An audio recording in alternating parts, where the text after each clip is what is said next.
Hi guys! Welcome back to my channel, Cooking Ina's Kitchen. Kumusta kayo mga ka-cooking ina, ka-cooking ama, ka-cooking anak, at ka-cooking ina niyong lahat? So for today's video, I have prepared a very special dish or recipe na sikat dito sa Bicol.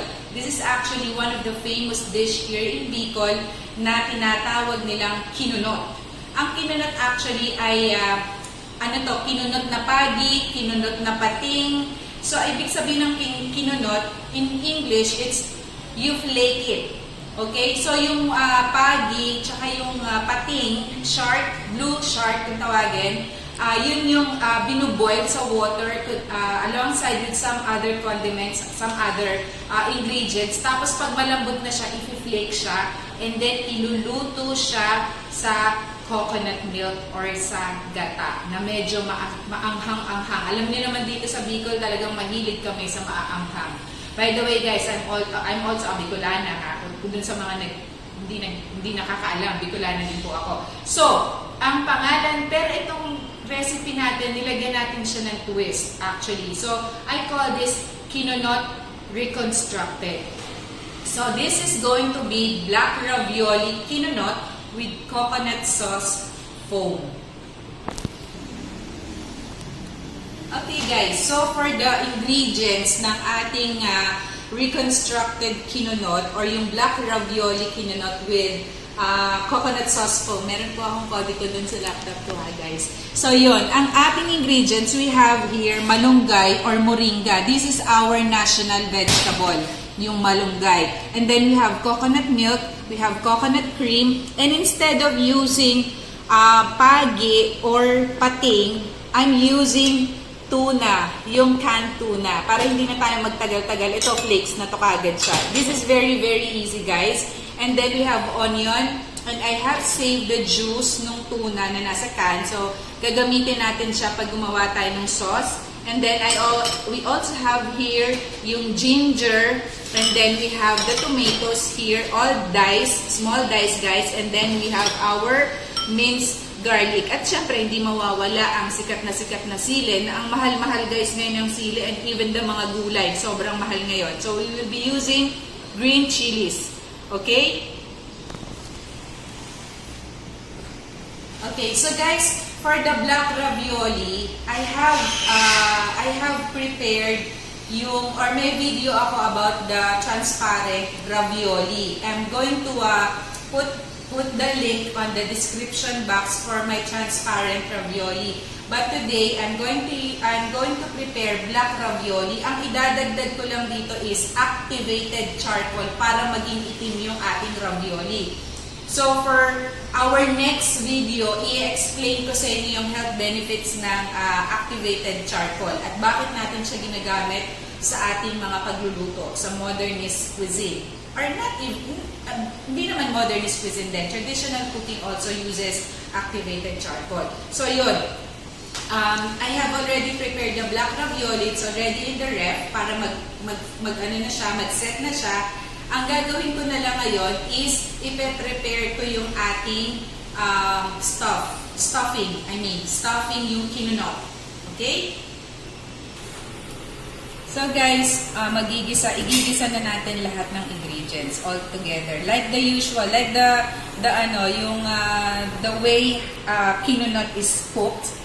Pero ito, i-skip na natin yung part na i-boil yung fish kasi we already have the flaked fish. Okay, tuna flakes. So, yan. We have onion. Garlic pala to.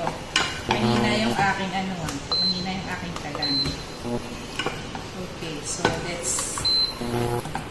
so we have the garlic. We have the onions.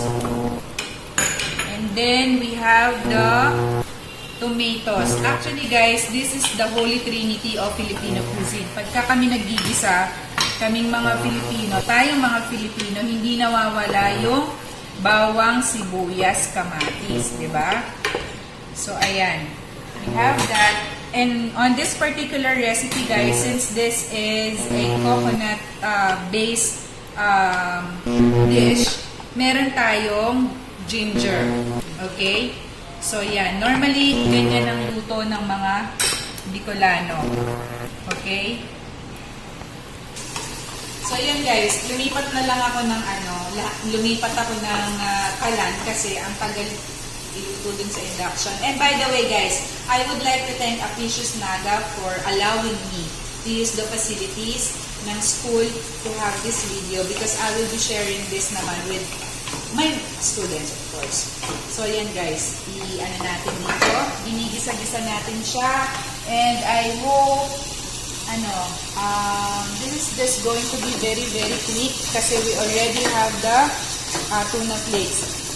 Okay? So, mamaya guys, i-explain ko sa inyo how I reconstruct everything for this recipe. Okay? So, we will add yung ating tuna flakes. Okay? We have that. Okay, so I hope guys you can smell it because it's already mabango. Alam mo niyo naman guys, pag nagigisa tayo ng bawang, sibuyas, kamatis, tapos may ginger, it really smells so good. Okay? So, ayan. Let's just allow. So, guys, i-add na natin yung coconut milk. Coconut cream pala. Sorry. Around, siguro 3.5 tablespoon. And then, we have the coconut milk. 2, 3, 4, 5. Ayan. Just enough, guys. Just enough to moist it. I also added pala guys vinegar kasi may vinegar pala yung ating kinunot. So, ayan guys. So, as you can see, it's already boiling perfectly. So, ayan. We will just let it boil or let it simmer for a few minutes. And then, we will add yung ating sili. We will just put 2 of that. And then once it is done, which I think it is already, ayan, medyo nagda-dry siya. Mamaya, explain ko sa inyo anong gagawin natin dito pag medyo nag-dry na siya. Okay? And then, we will actually add our malunggay. Okay? So, the malunggay is there already. And then, as you can see, everything is well incorporated, guys. So, this is my version of kinunot. Okay? So, yan, guys. So, guys, isi-season lang natin siya with salt and pepper. Lagyan lang natin siya ng pepper kasi yun talaga kailangan laging may salt and pepper sa huli. Actually guys, nakalimutan ko.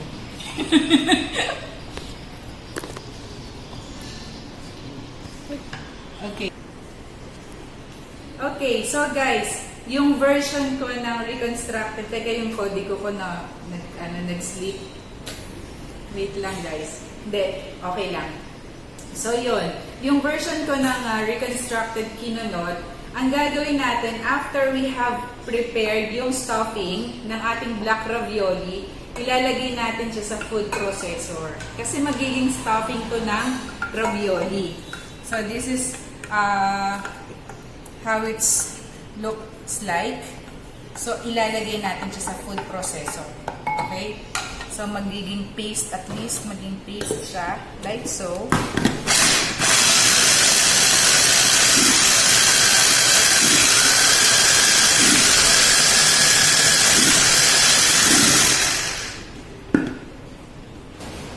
Okay guys, so this is how it looks like nung inano natin siya, food processor. So now it's about time that I will prepare yung ating coconut sauce foam niya. So yung pinaglutuan natin ng kinunot, since may lasa pa siya, dito pa rin tayo magluluto ng sauce. So, di ba sabi ko sa inyo guys, sinave ko yung juice from the tuna. So, ilalagay natin siya. And then, we will add yung ating coconut cream. So, yan. And then, we will add yung coconut milk. And then, we will bring this to a boil. Okay?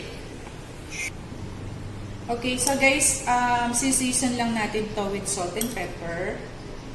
Actually, gusto kong ilagay fish sauce, but salt and pepper is actually okay naman na siya. Kasi we also have the juice ng tuna. Okay, so guys, now I'm preparing yung water. I-blend together yung agar-agar at saka yung santangang. So I have here already yung water, 200 ml of water, and then 0.03 ng santanggam, at saka 4.04 ng agar-agar.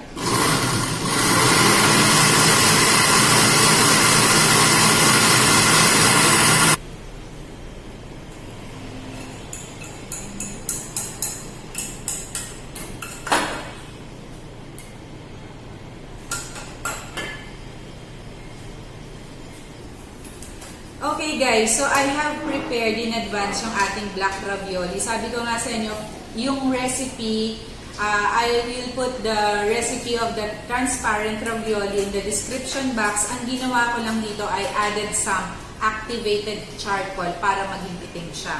So, i-form na natin siya. Kuha tayo nito. Can you come closer here, please? Thank you. So, ayan. Magpo-form tayo ng bilog. And then, kukuhanin natin siya like so. So, this is your dali. Yung korte niya hindi bilog. Tanggalin natin yung dulo. Dito na lang. So, this is your black ravioli, guys. So, I'll just cut yung isang portion yan. So, this is how you're going to plate it. So, di ba guys, ito yung filling natin, yung kinunot. So, we will put the kinunot inside like so. Tapos, guys, I will add some almond flakes. Ayun, sumusunod ang camera, sorry. I will add some almond flakes to give it a texture. Kasi very smooth yung ating di ba? Yung, what do you call this? Yung ating, ano ba yan? Black ravioli. Tapos, creamy naman yung loob na stuffing natin na kinunot. So, just to give a little of, what do you call that? A texture. We'll have, actually maganda kung pili nuts but I don't have any pili nuts available right now. So, yung almond flakes ang ating ilalagay. Okay, so this is our first ravioli, black ravioli, kinunot. Oh, ay.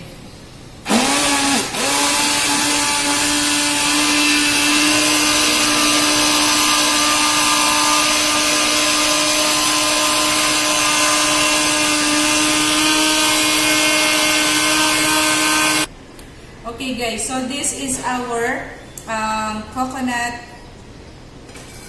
sauce foam, and we have already the black ravioli. So ilalagay lang natin yung foam on top of it like so.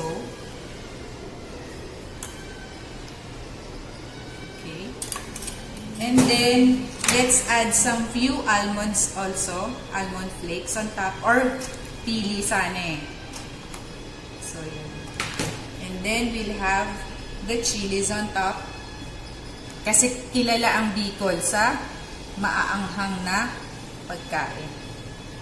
So, that's about it guys for our transparent, black ravioli, kinunot with coconut sauce foam.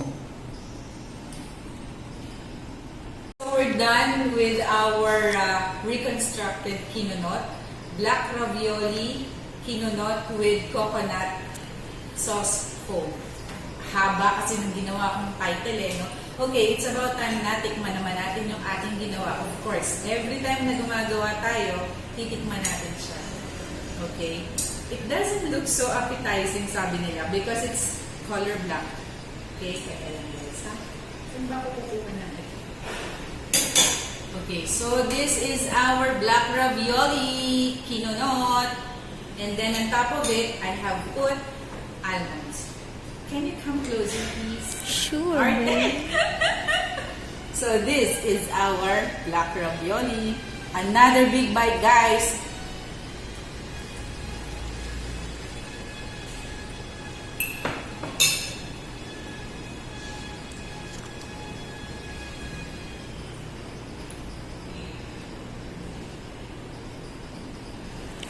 Guys, I would suggest na this recipe, if you are interested guys, pwede siya mag-fall under appetizer.